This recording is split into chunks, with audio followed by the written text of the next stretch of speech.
नमस्कार विद्यार्थी मित्रांनो, टीईटी 2025 अंतरिम आन्सर की आली. यानंतर ऑब्जेक्शन घेतलं जाईल, त्यानंतर अंतिम निकाल येईल, अंतिम उत्तर सूची आणि त्यानंतर निकाल येईल. मग आता बऱ्याच विद्यार्थ्यांचा प्रश्न असा होता की सर टीईटीने लवकर निकाल लावायला पाहिजे होता, टीईटी उशिरा का करत आहे, टीईटीला इथे मार्क आम्हाला अपलोड करू द्यायचे नाही का, असे बरेचसे प्रश्न उपस्थित होत आहे. सो विद्यार्थी मित्रांनो, एक महत्त्वाच्या प्रश्नाचं उत्तर आपण समजून घेऊया विथ प्रूफ. तुम्हाला मी दाखवतो पण की टीईटी 2025 चे जो निकाल लागणार, जो निकाल लागेल, ज्याला जास्त मार्क पडतील अशा विद्यार्थ्यांना इथे मध्ये पवित्र पोर्टलमध्ये नोंदणी करताना मार्क्स टाकू शकतो का, टाकता येतात का. सो हा व्हिडिओ शेवटपर्यंत बघा, विथ प्रूफ तुम्हाला याचं उत्तर पण मी सांगणार आहे.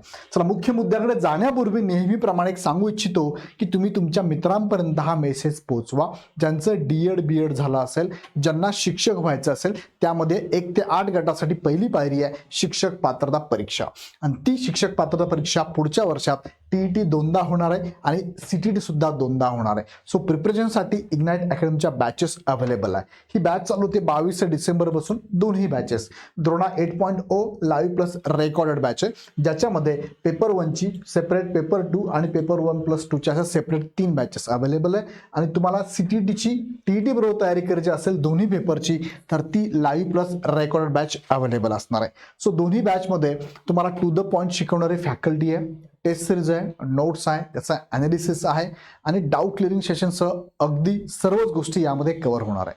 सो कुठे जायची गरज नाही, याच बॅचमध्ये तुमची पूर्ण तयारी होणार आहे. दुसरं, तुम्ही शिक्षक भरतीचा कोणताही कोर्स आमच्याकडे घेतला असेल तर त्या विद्यार्थ्यांना 50% ऑफमध्ये बॅचेस अवेलेबल आहे. आणि जे नवीन विद्यार्थी त्यांना आत्ता संता नावाचा, म्हणजेच ख्रिसमस निमित्त ही ऑफर आपण चालू केलेली आहे. संता नावाचा कोड वापरून तुम्ही 25% ऑफ पण घेऊ शकता. बॅचेस घेण्यासाठी खाली डिस्क्रिप्शनमध्ये ॲपची लिंक आहे, लगेच जॉईन करा. तर मुख्य मुद्द्याकडे घेऊन जातो. बघा, मी एक फॉर्म तुमच्यासमोर ओपन केला आहे, पवित्र पोर्टल, पवित्र टीचर रिक्रुटमेंट 2025चा. ही तुमची प्रोसेस आहे ॲप्लिकेशन फॉर्मची, आणि यामध्ये तुम्हाला माहिती भरावी लागते. बघा इथे स्टेट टीईटी आणि सेंट्रल टीईटीची माहिती, ज्याला आपण टीईटी किंवा सीटीटी म्हणतो. मग टीईटीची माहिती भरायला गेल्यानंतर मी टीईटीची डिटेल्स टाकतो पेपर 1मध्ये. पेपर 1मध्ये मी जेव्हा इथे इयर ऑफ पासिंग असं टाकतो, तेव्हा इथे ऑप्शन जर तुम्ही चेक केले तर 2024च आहे. 2025 तुम्हाला पाहायला मिळतच नाहीये, लक्षात घ्या. म्हणजे या टीईटीचे तुम्ही मार्क्स अपडेट करू शकत नाही. टेट 2025 दिल्यानंतर त्याच्या अगोदरच्या जेवढ्याही टीईटी किंवा सीटीटी झाल्या असेल त्याच तुम्ही इथे अपडेट करू शकता. त्याच्या अगोदरच्या, त्याच्यानंतरच्या अपडेट करू शकत नाही. हा एक मुद्दा नीट लक्षात घ्या. दुसरा मुद्दा आहे सीटीटीचे फॉर्म मी भरतो. बघा, सीटीटीची माहिती भरतो मी, सीटीटीची माहिती भरतो यामध्ये सीटीटी डिटेल्समध्ये. तिथे सुद्धा मी जेव्हा इयर ऑफ पासिंग केलं तेव्हा 11 पासून ते 2024 पर्यंतच आहे. 2025 इथे सुद्धा तुम्हाला बघायला मिळत नाही.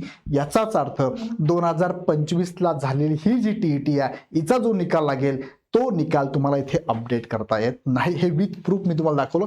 एका शब्दात पण पहिल्यांदा सांगू शकत होतो, पण मी प्रत्येक वेळेस तुम्हाला काही गोष्टी दाखवतो जेणेकरून तुमचा विश्वास पडेल की हे बरोबरच आहे. कारण मी नेहमी सांगत असतो, कानांवरती विश्वास ठेवण्यापेक्षा डोळ्यांवरती विश्वास जास्त ठेवा, आणि टीईटीचे मार्क्स तुम्हाला इथे अपडेट करता येत नाही. सो याबद्दल तुम्हाला अजून काही डाऊट असेल, काही कमेंट असेल, तुम्हाला काही म्हणायचं असेल तर कमेंट बॉक्समध्ये नक्की कळवा. व्हिडिओ आवडला तर लाईक करून चॅनल सबस्क्राईब करा आणि बेल आयकॉन क्लिक करून ठेवा. पुन्हा व्हिडिओ आपण नेक्स्ट व्हिडिओमध्ये. धन्यवाद.